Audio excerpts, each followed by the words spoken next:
Hi there, my name is Referella. My channel is all about referencing.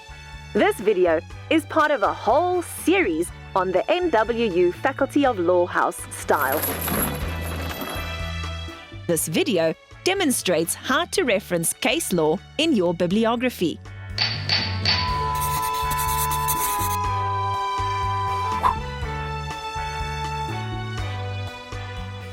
Entries under the heading Case Law should be listed in alphabetical order. Before we move on, I would like to share the difference between reported cases and unreported cases. Reported cases are published in law reports and only include the cases that concern significant points of law. Unreported cases are not included in law reports because they are either too recent or not considered to provide noteworthy or valued precedents. For this reason, they have slightly different features, which we will discuss as we go along. Now, you will see that referencing case law is easy. Take a look at these examples of reported cases. Look at this example of an unreported case. You will notice 6 different components in each case law entry. These components will help your reader to find these cases. Don't forget, the devil is in the detail. Note the parties involved in the case, the year the case was heard, the law report volume, an abbreviation of the law report, where the case was reported, the page number of the case in the law report, and finally, the abbreviation of the court in which judgment was given.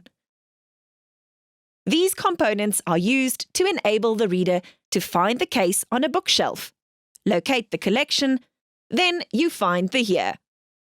You will notice that there are about 4 or 5 volumes annually, maybe more if the judges were especially chatty that year. Now you have the correct volume and you can just flip to the correct page and voila, easy as pie. Now we get to unreported cases. Unreported cases have different components. These are the parties involved in the case and an abbreviation of the court in which judgment was given.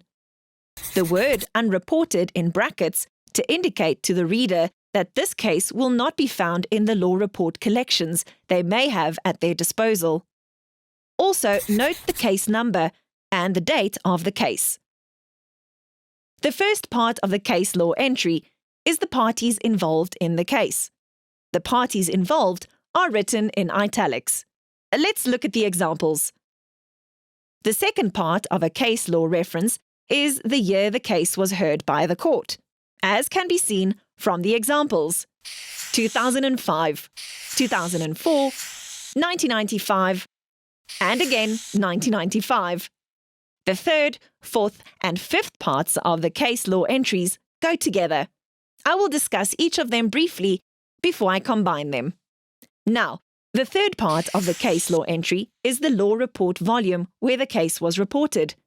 The volume should not be placed in brackets. When you find the citation on UTA, for example, it will have brackets, but the first step is to remove them. The fourth part of the case law entry is the abbreviation of the law report where the case was reported. Here are a few of those abbreviations: South African Law Reports, South African Criminal Law Reports, Industrial Law Reports, UTA's Unreported Judgments, Butterworth's Constitutional Law Reports, Judgments Online, Butterworth's Labour Law Reports, all South African law reports. Let's identify the law reports in these examples.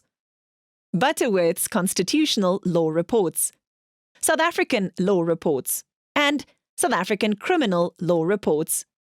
The next part of the case law entry is the page number on which you will find the case. Page 1, page 331, page 460, and page 1. As mentioned earlier, the third, fourth, and fifth part of the entry go together. Let's apply this to the examples. You will find this case in the first volume of the Butterworth's Constitutional Law Reports on page 1. See, it's easy. One more example. You will find this case in the 5th volume of the South African Law Reports on page 331. Now for the final part of the entry. The abbreviation of the court in which a judgment was given is written in capital letters as well as in brackets. It is also important to remember that the abbreviation must be in the language in which you are writing. If you are writing in Afrikaans, CC becomes KH for Constitusionele Hof. Let's apply this to these examples. This is the abbreviation for the Constitutional Court, the abbreviation for the Supreme Court of Appeal, and this judgment was delivered in the Cape Provincial Division. Before we sign off, I would like to review footnotes. Here's a helpful tip. The first time when you refer to a reported court case in your text or footnote, provide the full reference with all the details. After that, in brackets, you can give a shortened form.